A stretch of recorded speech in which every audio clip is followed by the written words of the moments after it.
So let's not wait further. Let's give him a virtually round of applause for Dr. Willie Renanja. Thank you very much. First of all, I would like to say Magandang Umaga to my dear friend, Dr. Camilla from UST. And thank you so much for inviting me and also inviting Christian in for today's session. Ladies and gentlemen, the topic today is super exciting. If you are a language teacher, if you've been teaching for a while, then you can't run away from grammar. Grammar is one perhaps of the most important things that you need to deal with in some way. Yeah, doesn't matter how you teach it, you can't run away from it. But first, let me just introduce to you very briefly my university. It's a beautiful university, and it's also a very good university, as good as UST. Within the university, there's a School of Education, and that School of Education is where Christian and I belong to.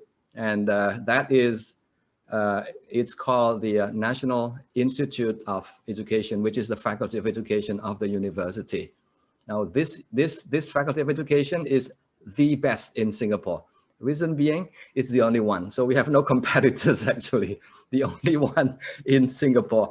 So people who want to come and who want to become a teacher will have to go through our education at the National Institute of Education.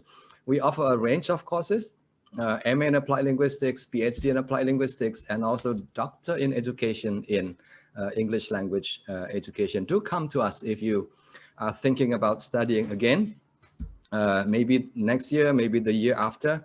It's a wonderful place for you to get to know some of the best facilities that we have, some of the best professors that we have at the university.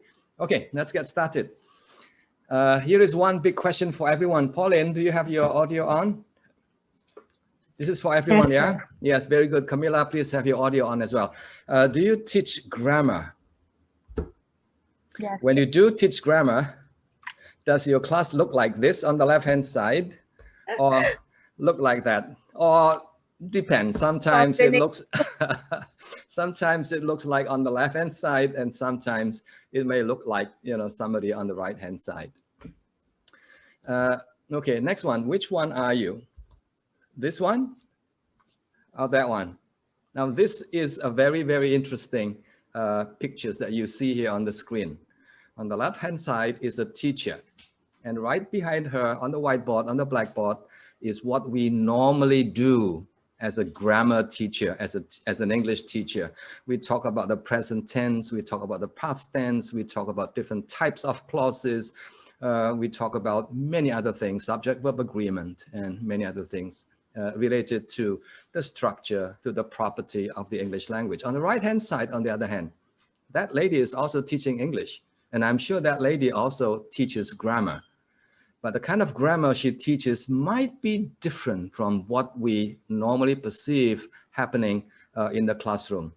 This is the kind of grammar teaching that is closely connected to how the language is used for a variety of communicative purposes, for talking, for listening, for reading, for writing, for blogging maybe, or for just having a casual conversations with other people. Today, I only have two things to share with you. The first one is a discussion on grammar as knowledge and grammar as ability. I think a very good understanding of this is going to be very important for us before we move on to the second part of my presentation today, grammar in writing. Yeah, you can also change this to grammar in speaking or in other related communicative activities that involves production of the language. But today I'll be focusing on grammar in writing. So the first part is grammar as knowledge and ability. So that will be the first part, maybe about 10 minutes, yeah? But first, this is very important for us. But first, before we talk about grammar as knowledge and grammar as ability, I think we need to understand the nature of what we refer to as proficiency. What is the nature of proficiency, and how do people develop proficiency, and what does research tell us about the nature of language acquisition, the the nature of how people develop their proficiency, maybe from A1 to A2, maybe from B1 to B2, and all the way to C1 and C2 using the CFR scale. So very briefly, what is proficiency? Now, this is like English 101, yeah, for all of us here in the audience. Proficiency is simply defined as this one. Very, very simple, very, very easy definition. And the first word that pops on the screen is ability. Proficiency is about ability. And that's why the webinar today is about teaching language or teaching grammar as ability. So it's the ability to use language for a variety of communicative purposes. And here are some examples. And you can add more examples later on, but these are some. When you're able to tell a story orally in the English language, I think that shows your ability. And that ability also means that you are able to use the grammar of the language, you are able to use the, to choose the right words to get your ideas across.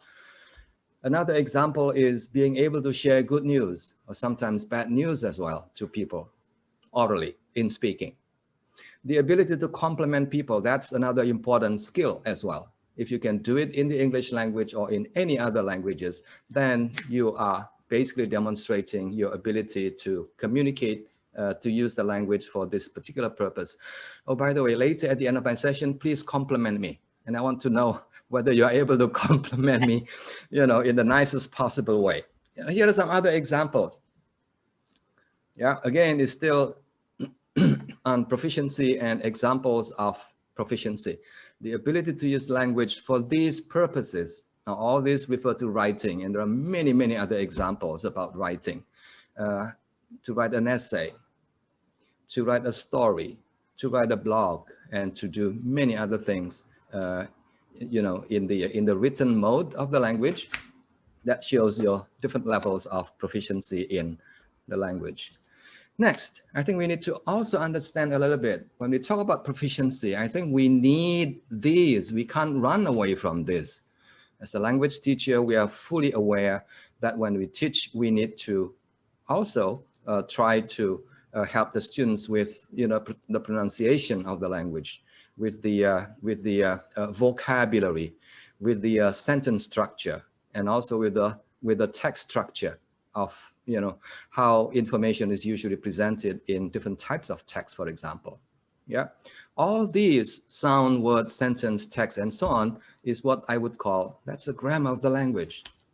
That is the grammar of the language. We can talk about the sound grammar.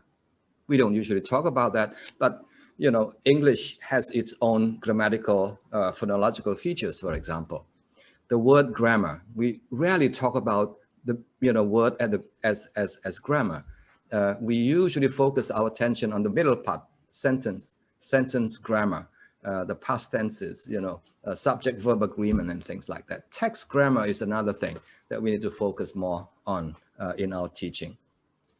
Okay, so again, very briefly, these are some of the indicators that we usually refer to when we try to describe somebody who is proficient or not proficient in the language. Yeah, very briefly, somebody who is proficient is somebody who is able to express themselves either in writing or in speaking accurately, more or less, maybe 95% accurately, with some mistakes here and there, but that's quite normal. Yeah, so accuracy has to do with whether and to what extent you can express yourself using the language that you're learning without making a lot of mistakes, basically. Accurate pronunciation, spelling, maybe, text structure, grammatical features, and things like that. Fluency is another important dimension. Yeah, whether or not, to what extent you're able to express yourself quickly and easily. I think that's what fluency is all about. Camila, for example, in her presentation earlier, introduction, she was able to express herself very clearly, very accurately, and very fluently. No issue there. The next indicator, I think this is something that we often forget. Another important indicator is complexity. To what extent students are able to express themselves using a wider range of language features. wider range of vocabulary, and wider range of sentential structures. And finally, as we know it, appropriacy is very important. Whether or not when you speak, you make people happy, whether you make people upset after you say something to other people, I think that has to do with your ability to express yourself in a way that is culturally and also socially acceptable. Okay, done. So this is like the basic thing that we need to understand. Proficiency requires a lot of knowledge of the language so that you can use this knowledge to express yourself accurately, fluently, with some degree of complexity and in a way that is socially and culturally acceptable. Done with that. Okay, but the next bit is very important. It's the how. How do people, what does research tell us about how people acquire that proficiency? Now, depending on your understanding, then the way you teach may be influenced by your philosophy, your theoretical understanding of the nature of language learning, language acquisition. Broadly speaking, I think Camilla mentioned about many approaches. Yes, I agree. Many strategies. Yes, I agree. Let me try to simplify that into two. I'm a very simple person. So I am usually very happy when I can explain things in 2 or 3 different ways. So in terms of approaches, there are 2 approaches, basically. Teaching language as knowledge and teaching language as ability. Teaching language as knowledge usually can be seen as teachers teaching grammatical features in a linear fashion, one at a time, in a specific order of sequencing. Maybe present tense today or this week, maybe past tense the week after. That's kind of reverse, isn't it? Past tense first and then present tense. But somehow the present tense is usually presented first until eventually you get to the past perfect tense. So very linear, one at a time, step by step, one after another. The assumption is that you have to acquire one specific language features before you can move on to the next language feature. Yeah. And the teaching that happens in the classroom usually is very explicit. We explain everything to the students. You would probably say to the students, hey, when you teach simple, when you want to use the simple present tense, you have to remember these 10 rules of using the simple present tense or the past tense and things like that. Very explicit teaching. The other approach is this, teaching language as ability. You know, if you use this approach, you are not worried too much about linearity. You're not worried too much about what comes first and what comes next. What is important is the consideration that, hey, this is a very interesting text. This is a very interesting video movies, for example. Yeah, can the students watch and understand and enjoy what they are viewing? And in the process, they may probably pick up some, grammatical features here and there, pronunciation features here and there. So language learning is seen as being non-linear. And more importantly, the key thing today, ladies and gentlemen, to remember is this: language acquisition, language learning, the ability to use language for talking, for listening, for writing, for reading is largely implicit. Largely means maybe 80% or 90% is implicit. The other is probably explicit, yeah? Okay. And because of that, we have seen a lot of models being translated in the classroom. When we see teachers teaching language, teaching grammar as knowledge, this is what it looks like usually. We focus on the individual parts of the grammar. Yeah, the grammar is broken up into small pieces like this, and then each one is explicitly singled out and taught maybe for 1 whole week, maybe for 1 whole year and things like that. So you focus on the individual parts. Another model, this slightly better model, is this one. You teach the parts, and then you also provide opportunities for your students to use the parts in a text, in a conversation, in an oral presentation, in an essay writing, and things like that. Yeah, Krisa? Krisa, which one are you more familiar with? Is it the left-hand side or the right-hand side? You're not a teacher, are you?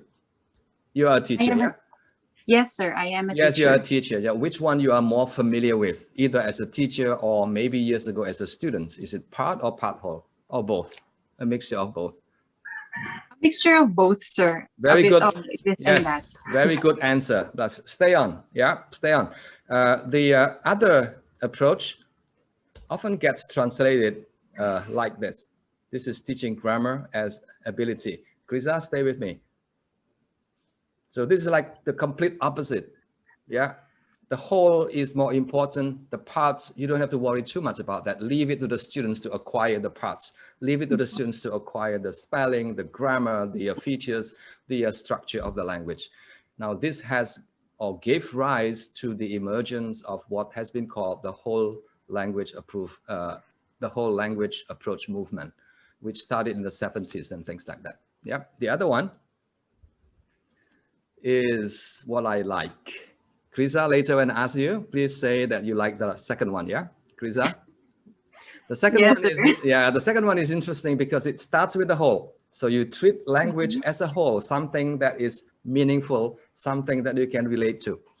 Yeah, a story, a dialogue. And then somewhere in the middle, you pick out, you single out some of the important and interesting features of the language. The grammar basically is the middle one. Remember, the whole is more important than the parts. And the parts are important as long as are important when they are contextualized within the whole. So you start with the whole, and then you move on with a discussion highlighting of some of the important features of the text, and then you put the different features back into a whole. Now, this is an approach that is fully adopted by Singapore. In Singapore primary schools, that's what teachers do. They use an approach known as the shared book approach, or locally it's called Stella, which is basically a modification of the shared book or big book approach. The starting point is always a story, and then somewhere along the way, the teachers will highlight some of the important features that are present in that story. And then afterwards, the students will need to maybe look at the same story or maybe a slightly different story, or maybe engage students in some writing activity. Krisa, have you seen anything like this before in your life? Yes? Yes, sir. Yes. I actually attended another MOOC that Very discusses good. this kind of strategy. Yes, please say that you like the second one like me, yeah? Please say that. Yes, sir. Yes, very good. Okay, ladies and gentlemen, we have seen two different approaches, yeah? Knowledge, the first approach is teaching language or teaching grammar as knowledge. The other one is teaching language as ability. Krisa, back to you again. Which approach is more popular, Krisa? Which approach is more popular? Sir, I think the language as knowledge is more popular. Tradition. It is a traditional approach to teaching grammar. It is a tradition, yes, and it's very difficult, isn't it, to change tradition, because Yes, tradition sir. has been there for ages. Pauline, are you still there? Pauline, teaching Yes, language as sir. knowledge is very popular. Can you share with us why that continues to be popular? I think, sir, it continues to be popular because it's something that it's like a foundation. It's like the Okay. basics. It discusses the basics. That's why in Yes. school we have to discuss the basics Yes. first before we apply them. I agree. Why it Yes. continues Yes. to be popular. Now be careful here, Pauline, when you say the basic. Now the basic is supposed to be the foundation on which we will build onto something. Yeah. Is that what is happening after you have done the basic and then the students are happy, the students are able to produce, grammatically accurate language in speaking and in writing? Please say no. No. Probably the answer is no. So we need to be very careful when we say about basic and foundation. Yeah. Sometimes we use terms like this very casually, but the moment we look at the professional literature, then we'll understand that that is probably not the right basic, probably not the right way to prepare the students for the real authentic task of using the language for speaking and for writing. Krisa, back to you. Which approach is more in line with the research, the theories of second language acquisition? Please say number 2. Krisa? Number 2, sir. Yes, very good. This is what I like about teaching students. I tell them the right answers. And this way I feel happy also. The students are happy and I'm happy, everyone is happy. Yeah, okay. Okay, when you say SLA, I think we need some evidence, we need some support. Now here is one book that I've been using. The name of the book is Instructed Second Language Acquisition. It's a very theoretical book written by Sean Lowen. Sean Lowen studied with Rod Ellis in New Zealand. Now he is a professor somewhere in the US. Now here is one quote that I remember that I really, really like. Here is what the quote is all about. Pauline, can you read this for everyone, please? Yes, Pauline, sir. yes, loud and clear. Okay.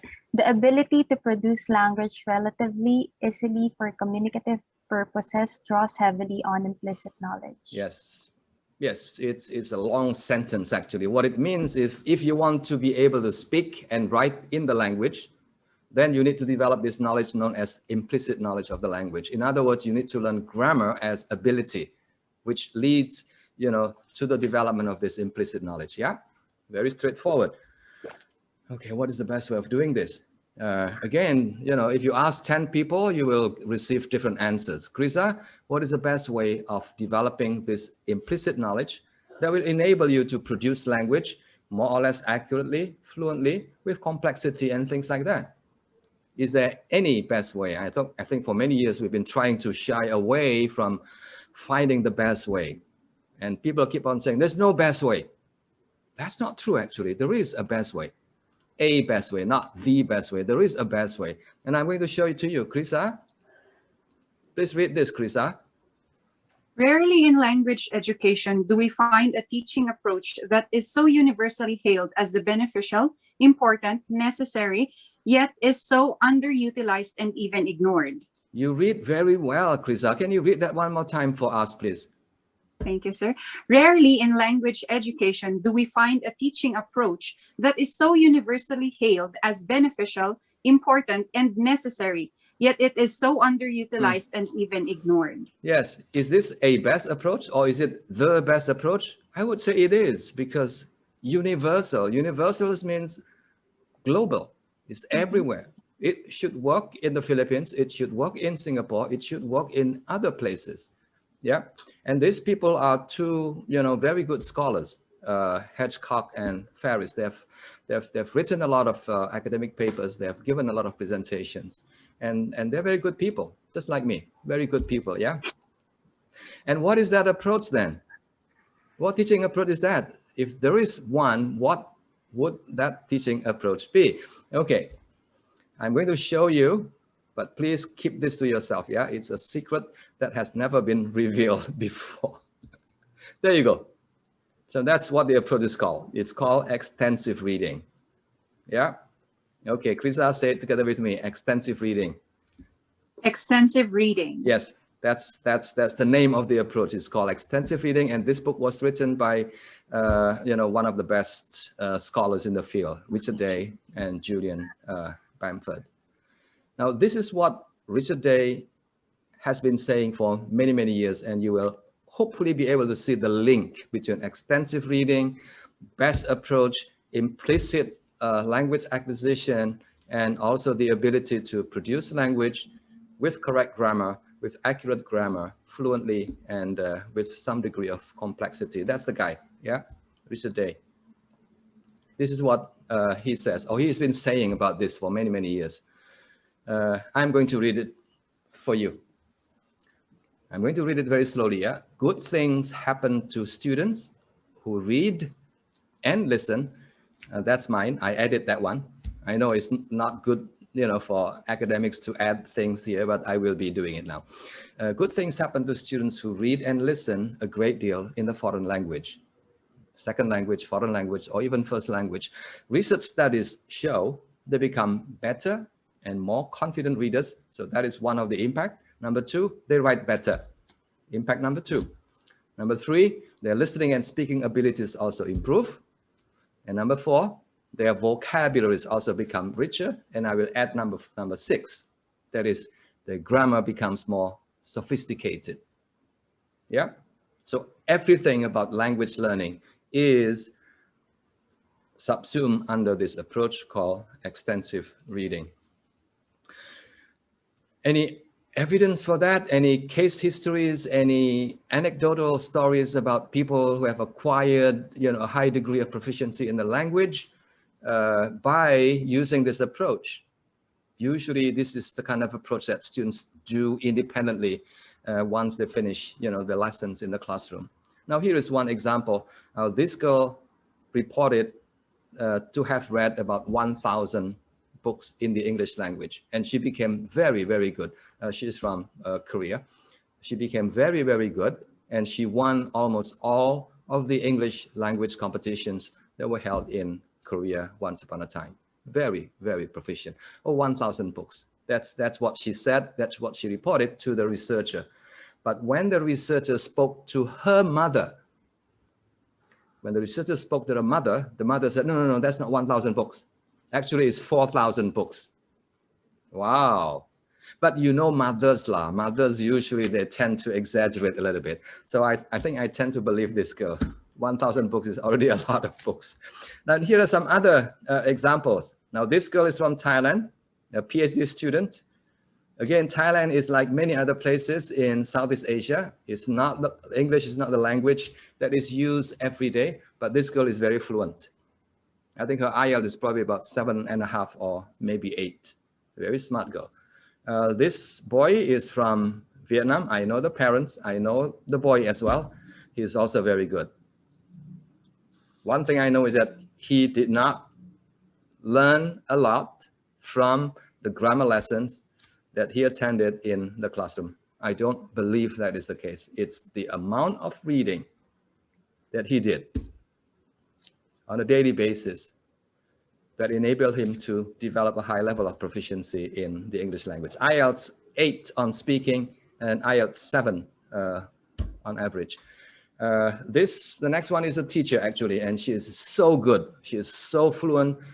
She is just, a very good speaker of the English language. And she said that she watched a lot of movies when she was a student, and that's how she picked up a lot of language implicitly. That's a keyword, yeah? Incidentally. Last one is another teacher. I think Christine, my friend here, knows her very well. She also speaks English very well. She is a teacher, a lecturer in a university in Indonesia. When she was a student, she used to watch Laura Ingalls. If you are as young as me, then you remember this wonderful, wonderful TV series, Laura Ingalls, yeah, Little House on the Prairie, right? Camila, did you watch that? Yes. I did. Yes, you did, yeah, okay. Okay, if you want something more substantial, maybe you say, okay, those are just, anecdotal examples. You can't really believe, casual observations. Now, here are two publications. One that appeared in the TESOL Quarterly. That's one of the most difficult and journals in our field. Also one of the flagship journals in our field, TESOL Quarterly. And the other one is another specialized journal published by the University of Hawaii, Reading in a Foreign Language. And you will be able to see two recent meta-analysis studies. Meta-analysis is a summary of previous research studies. So pretty much this is what it looks like, yeah? The effect size on average is about 0.57, which is moderately high. Roughly about 0.5, 0.6. And that, where research is concerned, is considered quite decent, actually. So it helps your students to improve on the effect is meaningful, the effect is significant on students' language development. Yeah. Okay. Now, what happens if you want to, okay, I think I agree with Willie. I think what Willie is saying is making a lot of sense. What if I want to implement extensive reading in my school, in my university? Camila, try, doing this in USD. I think your students will like it. You can go to the internet. You can, find resources that are available on the internet. Spend 2 or 3 hours, and you'll be able to have a collection of reading and listening materials and viewing materials for your students. But if you have some money, not much, some money, I would recommend this. It's called X Reading. It's a digital library. And the library can be accessed 24 hours a day. And the library has more than 1,000 books written specifically for learners of English. For learners of English. In other words, graded reading materials. This is the guy who developed the program. He used to be a teacher. He used to be a professor in Japan. And he decided eventually to spend his, his time looking after the program that he has developed. Now, the beauty of this program is that it's digital. You don't need space. You don't need somebody to look after, the books. No books are going to be lost or disappearing after a while. This is the 21st century way of engaging students, learning English and having fun doing it.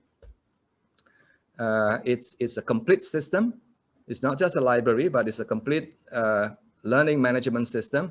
It allows you to check, to track progress, to assess understanding. It can also tell you whether the students are cheating, whether the students actually, report that they read something, but actually they did not. I think the system will allow you to do that. Okay, I'm done with part one, Krisa. Are you still with me? Yes? Yes, sir. Okay, part one, summarize in one sentence, Krisa. One sentence. That learning Yes. grammar, we Yes. can improve through extensive reading. Absolutely, The yes. best approach in Yes. teaching grammar. Very good. I think you are a very good member of the participant. Okay, so part two. Yeah, part two is about how we can help our students make use of the grammar, the implicit grammar that they have acquired earlier on, yeah, for speaking and for writing purposes. But my focus today will be on writing, but the ideas are applicable for speaking as well. So basically moving from knowing the grammar through understanding, through comprehension, from extensive reading and listening, and now making use of the grammar, the implicit grammar that I have learned for language, using purposes, mostly for speaking and for writing. I will focus on writing because writing is the most challenging, the most difficult. Krisa, back to you. Krisa, here is a profile, a typical profile of an international student's IELTS scores. Yeah, overall is 7. IELTS has 4 components, right? The listening, speaking, reading, writing, right? Okay. Yes, sir. Okay, can you guess which graph is which or represent which skill? I've seen this for many years.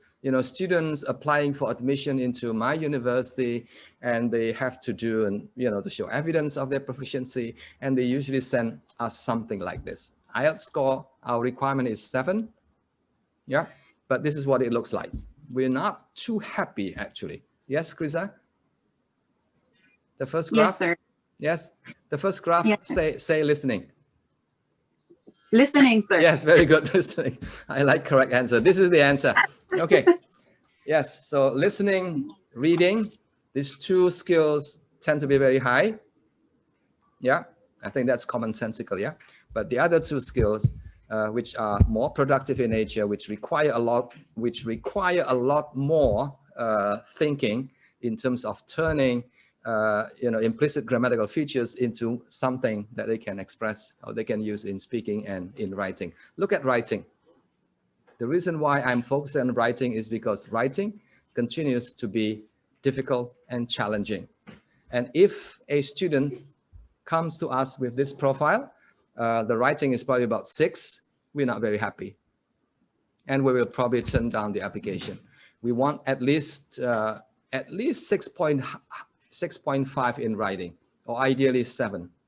Yeah, for a reason that I explain to you a bit later. Yeah, but the point here is that writing is difficult. Writing is challenging. It's challenging for you. It's challenging for me. It's challenging for students, second language students, first language students, or foreign language students. It's very extremely challenging. Perhaps I can ask Ma'am Camilla to share with us, why is writing difficult? What are some of the features? about writing that makes it so difficult? Yes, Krisa, I'm giving you a break now. Camila. Okay, I think in my experience, most of students have difficulty with the grammar, the tense, the organization of their thoughts. Yes. And more often than not, even vocabulary, the word choice. Yes, basically everything lah. They have difficulties in word level, types of grammar, in sentence level and text level. But here are some that I have, sort of learned from my own experience and also from my understanding of the professional literature. Number one, unlike speech, writing is context independent. In speech, when we speak, we can always use gestures. We don't have to say everything and people understand us. And sometimes you don't even have to say a word and your partner can understand you.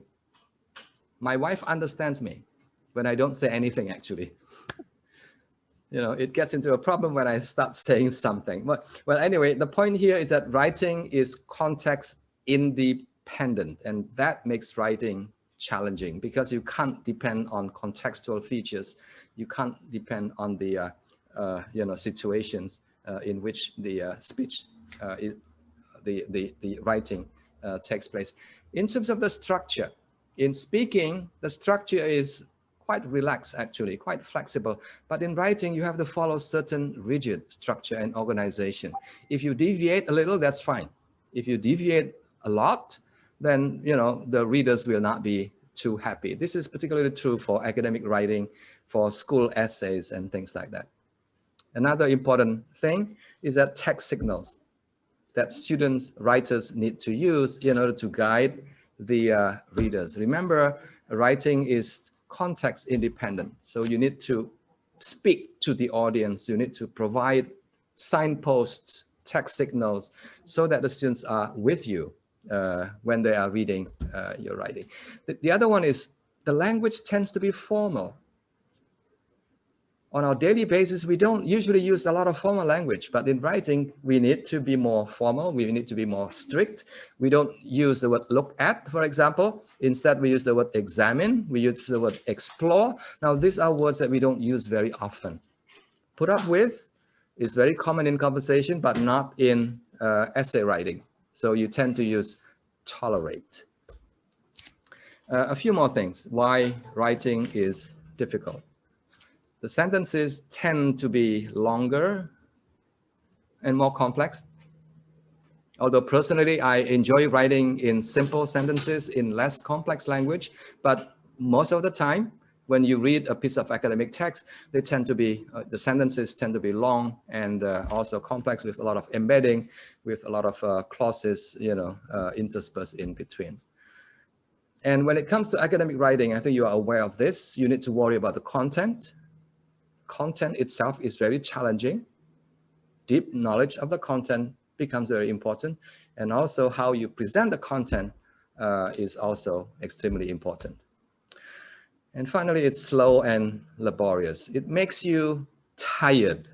So writing can be very, very tiring. So all these things conspire to make writing really, really challenging for everyone, in particular for students who have not developed sufficient language proficiency in English. Okay, so what can we do then?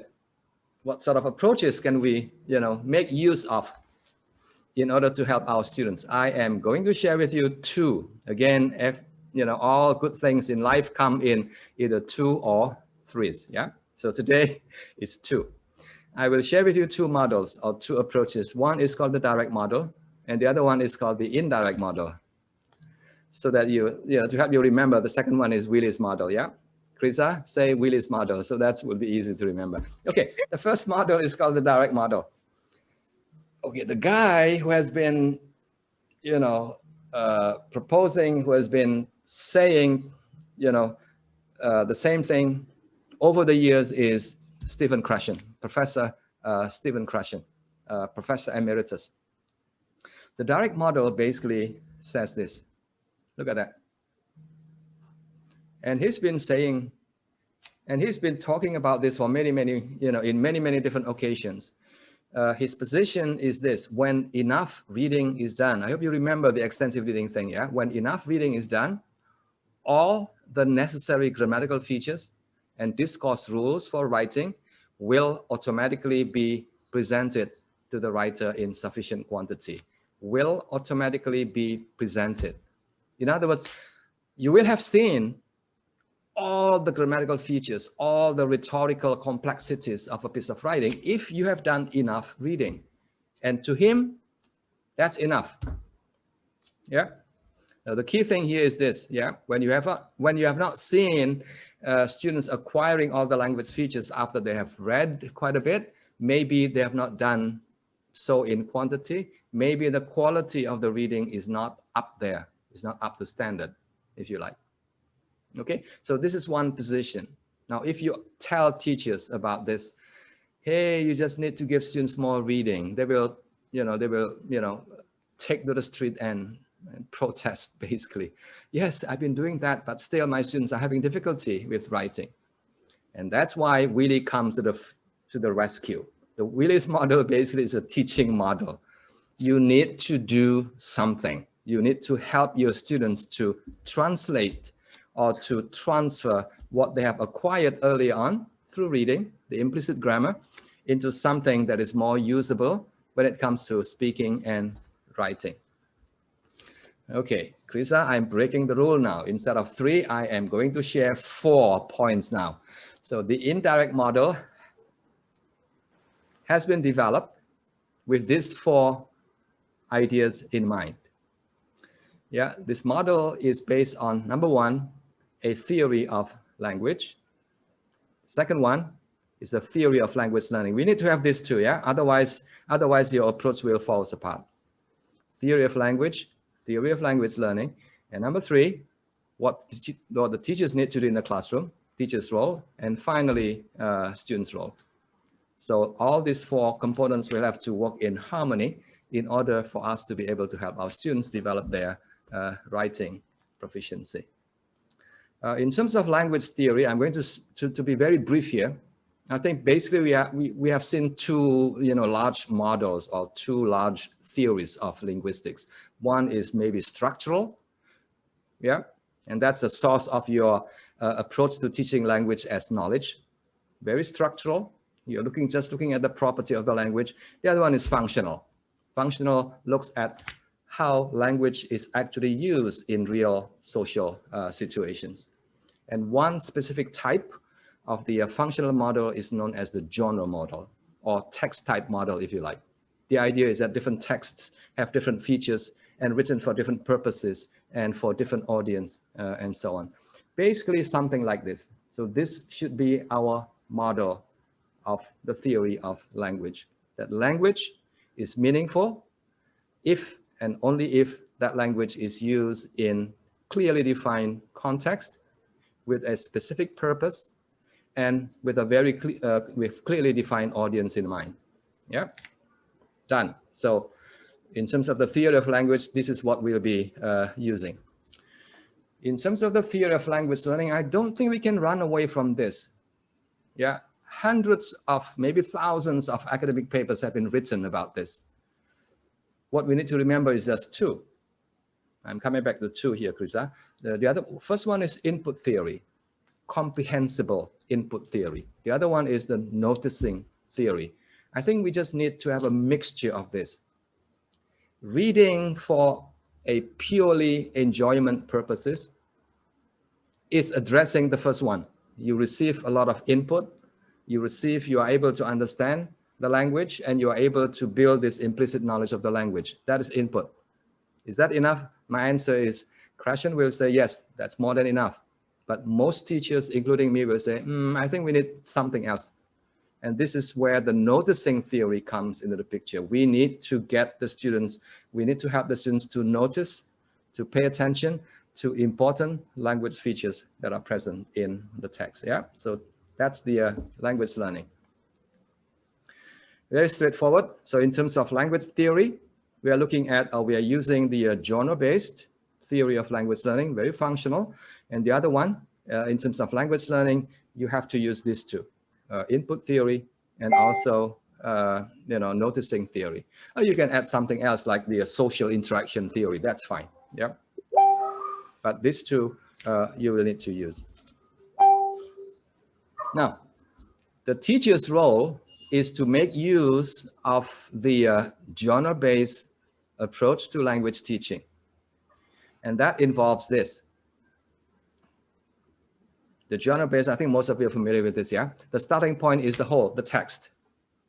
And then the first thing you need to do, before I go to that, I think this is an approach that can connect reading, that can connect previously acquired grammar to writing, to noticing the language for the development of their writing abilities. So there are 5 things here that you need to remember. The first one is modeling. Second one is focused noticing. And then the third one is writing together with a lot of help from the teachers. And afterwards, the students are given opportunities to write on their own, writing independently. And finally, teachers will need to provide feedback. Again, the key word here is focus, focus, and focus. Yeah. Okay, let me explain each one of them. The first one is modeling. Well, the word modeling means different things to different teachers. But to me, what we usually do in a writing lesson by doing this, hey kids, the topic today is why is Manila so congested, for example, and then do some brainstorming.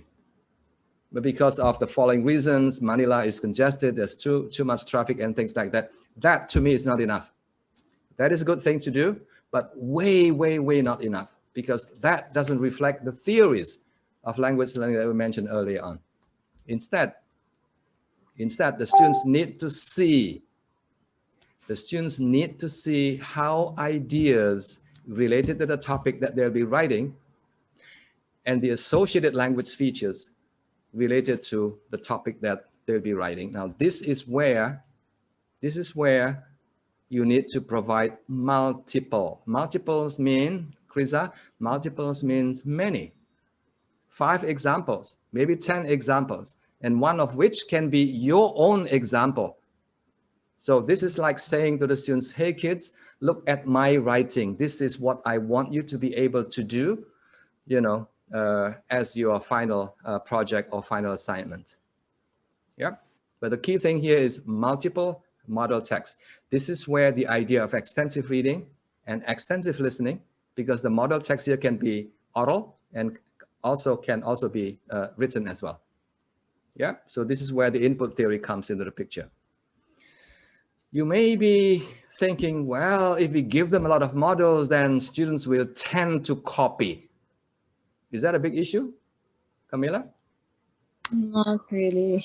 Yes, I think I've heard teachers complaining or, expressing their reservations. Well, if we give a lot of models, then the students will copy. Students will just be, too lazy to think on their own. I have no issue with that, actually. I have no issue with students making use of what they have seen in the model. Now, here's the reason. It's a very nice quote. And I hope academics, now the writer here is not an academic, not a researcher or anything, but he is a very good writer. And he has written a very good book on how we can help us and our students to write well. This is what he says. Very interesting. Writing is learned by imitation. Isn't that what modeling is all about? In the past, we used the word imitation, but it has become a very bad word today in education. So instead, we use the word modeling. Yeah. If anyone asks me how I learned to write, I would say I learned by reading the men and women who were doing the kind of writing I wanted to do. Isn't that wonderful? If I want to be able to write like Camilla, then I will download all of her publications the past 10 years, 10, 20, 30 years. Okay, around there. And then I will examine her style. I will appreciate her writing until eventually I become familiar with her style of writing.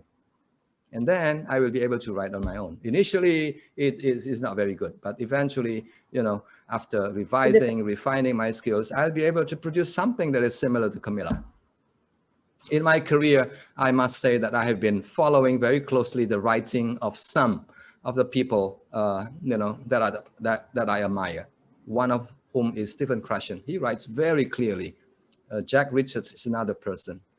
Ann Burns is another person. They write in a very easy, simple language, which I really, really appreciate. Yeah. So this is the advice that you should give to teachers and also to students. Next one is focus noticing. Do not try to teach everything. Remember my whole the part is small. The part is getting the students to pay attention, to focus on some, not all of them. Yeah, focus noticing. Now this is often referred to as deconstruction. So you break up the text in some way and then show the students visually the rhetorical structures and the language features of the text, of the target text that you want your students to be able to produce. In about 5 minutes, I should be done, Christine. Christine is getting very anxious now. I will give you 1.5 hours, Christine. Okay, here is an example of deconstruction. Basically, you break it apart a little bit, and then you highlight some of the most important features of, a piece of a narrative like this. Yeah, the structure, and then also the language features and the purpose for which this kind of text is produced. Yeah. And then the next one is writing together. Don't miss this part, especially if you work with young children, if you work with high school students, this part becomes very important. The technical word is joint construction. In other words, it's writing with a lot of help from the teacher. Yeah. Here is an example of the kind of help, the kind of support that you can give your students before they're able to write on their own. Yeah, a skeletal framework like this is provided so that the students can focus more on the language than on the structure. Yeah, so that is what scaffolding means actually. So modeling, scaffolding, helping, guiding. And the next one, I think you're familiar with this. This is what process writing is all about. Students now will be more or less ready to write on their own using the familiar process writing. And finally, it's the feedback. Remember the feedback, we have to be focused. Hundreds and thousands of studies have been done, trying to understand what kind of feedback is likely to be more effective. I think one line of research that I learned is this. Many teachers often provide very extensive feedback. Extensive feedback is a polite term, is a nice way of saying that the teachers correct everything. So every single mistake is corrected, highlighted by the teachers. Teachers, if you've been doing that, please stop doing it.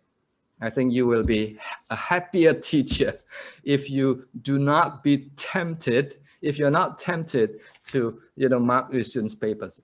Instead, number 2, focused correction, focused feedback, or targeted feedback. If you are teaching a narrative, then focus on the most important features of a narrative and, those features alone and nothing else. And also remember this, as a teacher, you have a right to not give any feedback. So occasionally you may just, provide very small feedback or no feedback at all. Students need, a break from you, basically. So there are times when you just need to say, hey, students, I think you've done a great job.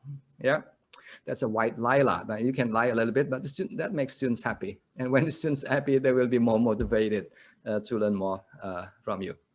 So the role of the teacher, again, is this, yeah, making use of an approach that connects reading, writing, and noticing.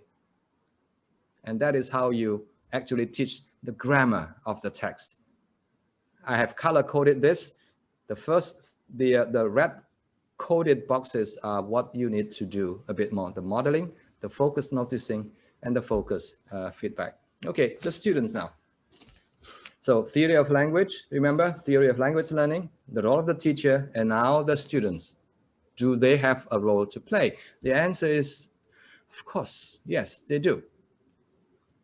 My advice is this, they have to read more and they have to write more. Skills take time to develop. It takes years. If you want to become an expert writer, you need at least 10 years. Yeah. And engage students in what is known as writerly reading. Reading for the purpose of later using or making use of the language features present in the text for their writing purposes is known as writerly reading. Yeah, readerly reading is the kind of reading that you do in order just to comprehend. You comprehend, you're done. But writerly reading is more strategic because you read, you try to understand what it is, and then you also spend time noticing, paying attention to the important language features present in that text. And also readerly writing as well. Readerly writing is something that you usually teach your students in the process writing approach, asking students to pay attention to the audience. Yeah, read, reread, redraft, revise, rewrite, so that your writing is easily understandable by the students. So read like a writer and write like a reader. Okay, almost done now. Now here are the 4 things again. Remember, Krisa, whose model is this? It's Willy's model. Willy's model. Yes, Willy's model. Willy's model has 4 components.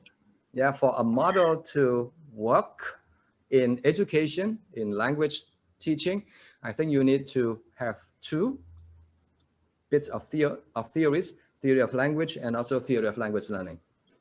And then the next 2 important people in education, the teachers and the students, will have to be involved in some way. Now, please, big sigh of relief. Yeah, finally. Conclusions. Ladies and gentlemen, I think I have gone through the idea, the best I can, on how to teach grammar as ability. Now, you may be asking me, what about all this teaching of grammar as knowledge? Can we still do that? Well, we've been doing it for 100 years. Should we stop doing it? My answer is no. Please continue doing it, but be mindful that the contribution of teaching grammar as knowledge is very small. I would say about 20% maximum. This is my own personal take on the issue. So if you've been teaching grammar like, wow, for the whole semester and hoping to see the students to improve on their writing ability, I think you need to consider other approaches to language teaching. And number 2, another key thing to remember is this: you need to use both the direct approach and the indirect approaches. The direct approach means providing students with a lot of exposure to model text and to also reading beyond the classroom, reading for enjoyment, reading for recreational purposes. And then in the classroom, the teacher's job is to apply the indirect approach. What if the students are still struggling? I think you may be asking that question. Very easy. My answer is this: you just have to repeat number 1 and number 2, because these are some of the things that I know is likely to help our students to develop their proficiency and their grammar and their writing ability and also their speaking ability. Ladies and gentlemen, I think you've been listening, you've been behaving very nicely today.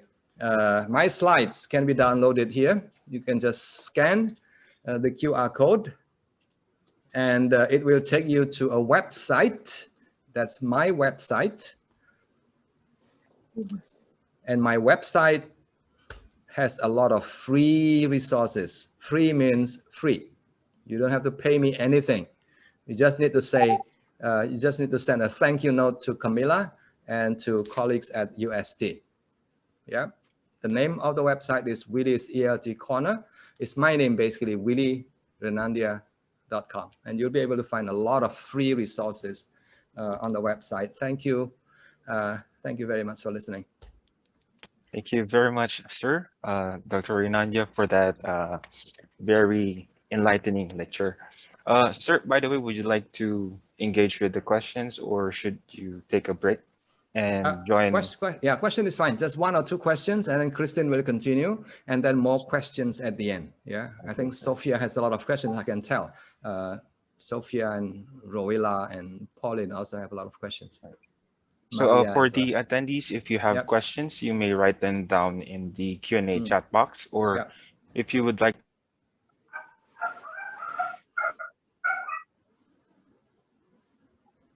Yes. Yes, Tim, here is the rule of the game. Easy questions for me, difficult questions for Christine, okay? Okay. Or for Camilla. Okay. Michaela. Thank you very much for that insightful talk, Oh, Dr. Maria. Inandia. Yes, hi, Maria.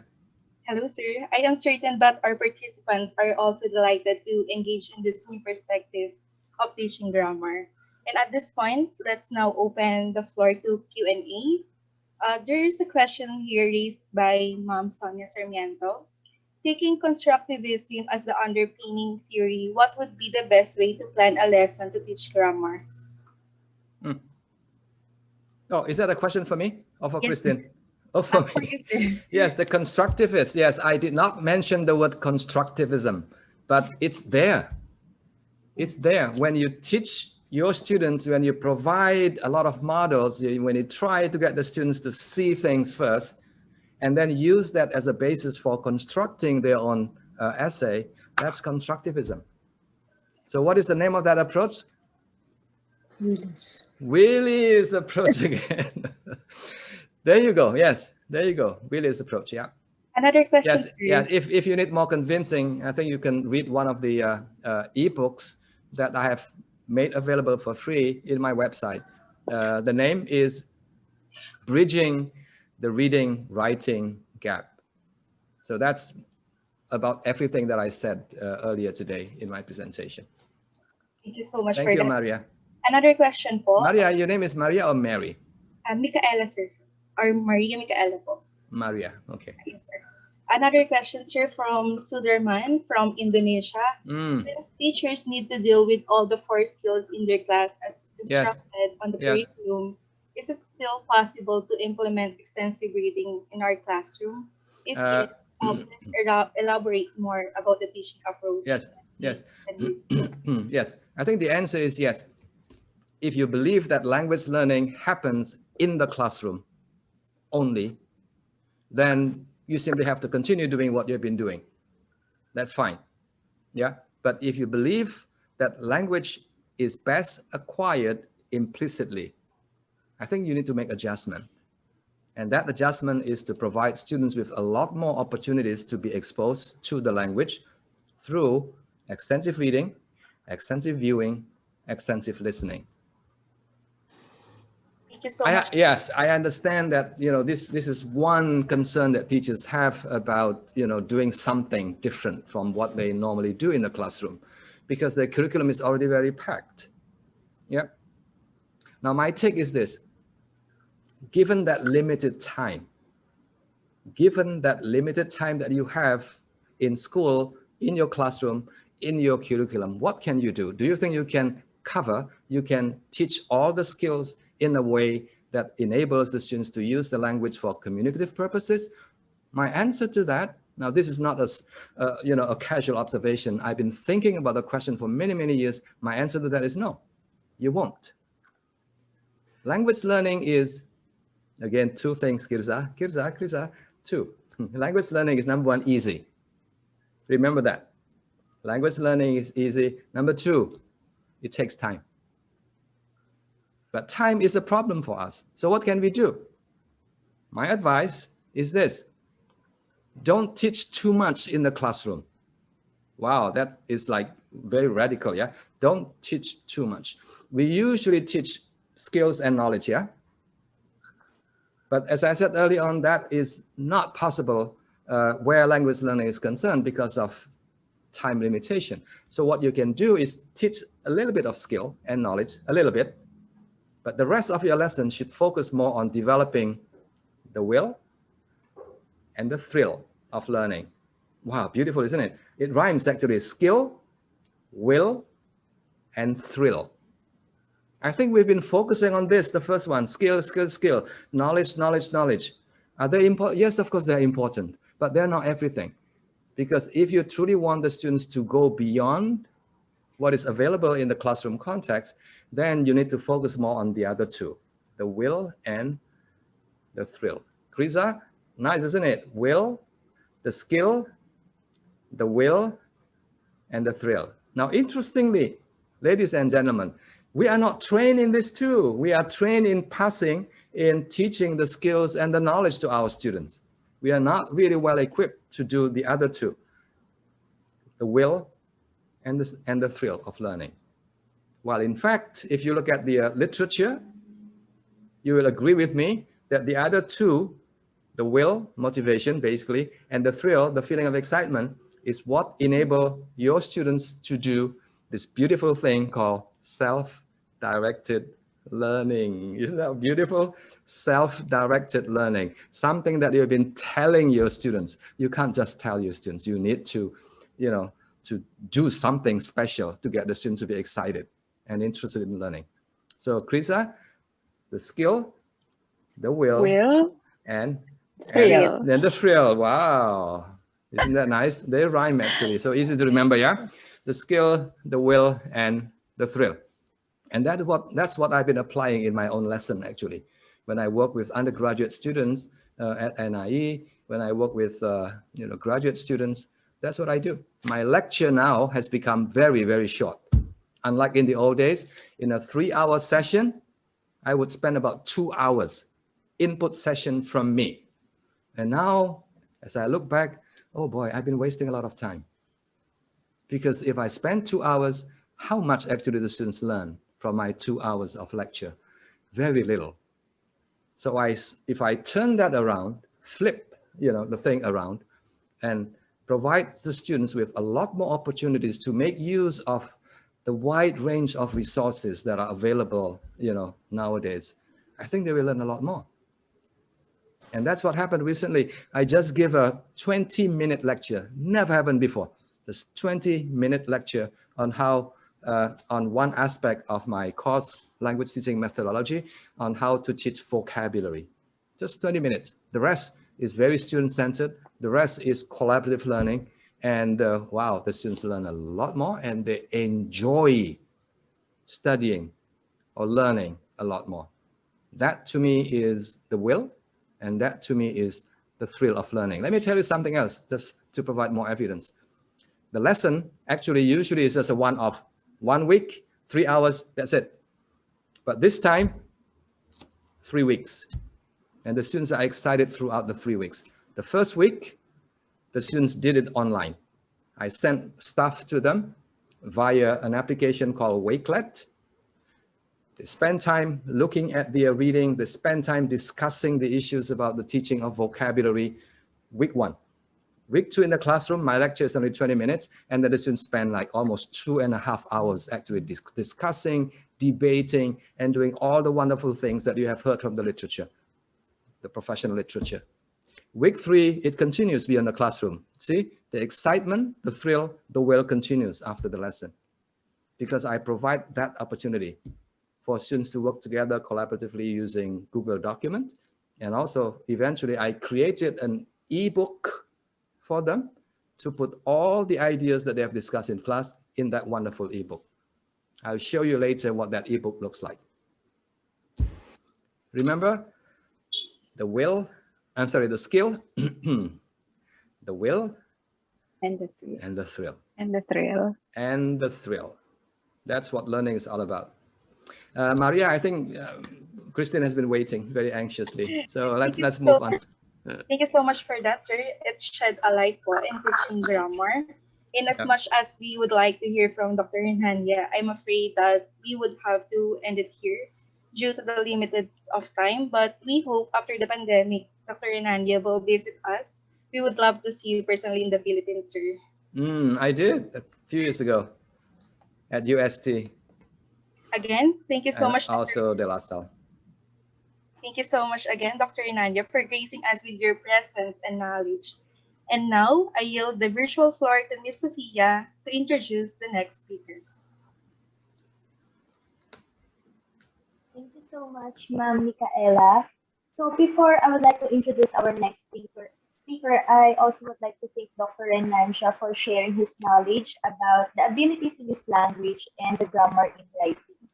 So for our next speaker, she is a lecturer at the National Institute of Education, Nanyang Technological University, Singapore. She teaches on both the pre-service, diploma, degree, and postgraduate diploma in education, and in-service courses specializing in the